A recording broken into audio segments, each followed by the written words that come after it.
So it's called The Last 100 Days. The Last 100 Days? Yeah, I don't know the author, I'm so sorry. Okay. It's a book about the last 100 days of communism in Romania. It's a narration that I actually got from one of my neighbors. Okay. But it's not like the greatest book ever. It's just something that I'm reading to get a bit of oversight of how foreigners see Romanians, to get a bit of a bit of their angle.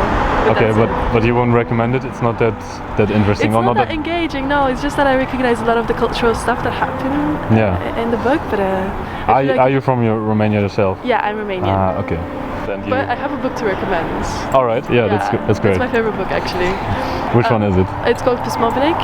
Pismovnik? Yeah, it's a Russian one. It's by Mikhail Shishkin.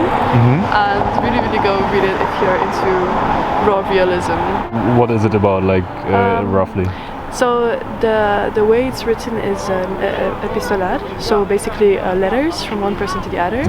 And it's about two lovers. One of them goes to war, and at some point the letters stop.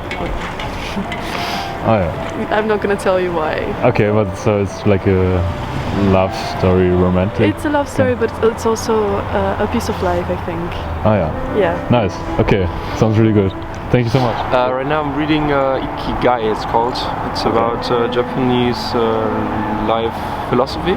Okay. And it's supposed to help you find your purpose and see what you're maybe good at and how you can help the world.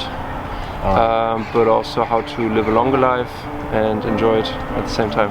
Nice. So it's non-fictional, it's more like philosophic? Yeah, exactly. It's like two guys from, I think, South America who traveled to Japan a couple of times and search in these blue zones throughout the world where people live exceptionally long. Yeah. See how the people live, how they do it, that they manage to get over 100 years old, and it's really nice. Nice. Yeah.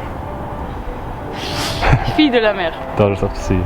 And can you like roughly tell what the book is about? So the book is about two sisters that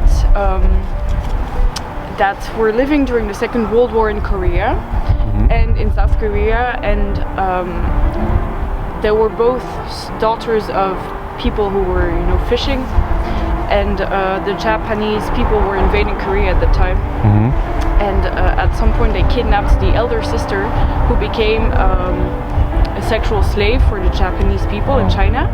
And all her life, the youngest sister, who was protected by the eldest, tried to find her older sister. So it's like it's an interesting story because it's a fiction story.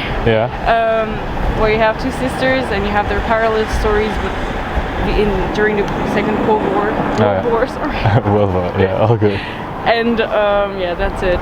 But it's a fictional story. It's not like based on real events, or is it like? It is based on real events. It is based on. It is based on two sisters who lived during the Second. Oh, they actually lived through all of that. Yeah, it was a true story, and it was really inspiring. Yeah. And also, like, we don't read much about South Korea and Japan, like about this part of the Second World War, since we're from Europe. Right. So I thought it was also really interesting to learn more about that. Nice. So you would recommend that book? Definitely, yeah. Nice. It's really The last book I read was Mindfuck by Christopher Wiley. Alright. And it's about Cambridge Analytica and the way the company use data to influence with politics. Like Facebook and Trump and everything. Yeah. So you would recommend reading it? Is it good? I absolutely recommend reading it. Yeah? Alright. Mindfuck. Yes. Cool. Thank you so much. That's it. I'm currently reading Julie Zay. Julie Zay with I think the German title is Übermensch, and the Dutch title is Onder Buren. And it's about a woman that is fleeing Berlin to live a quieter life in suburban or farmers' land, Germany.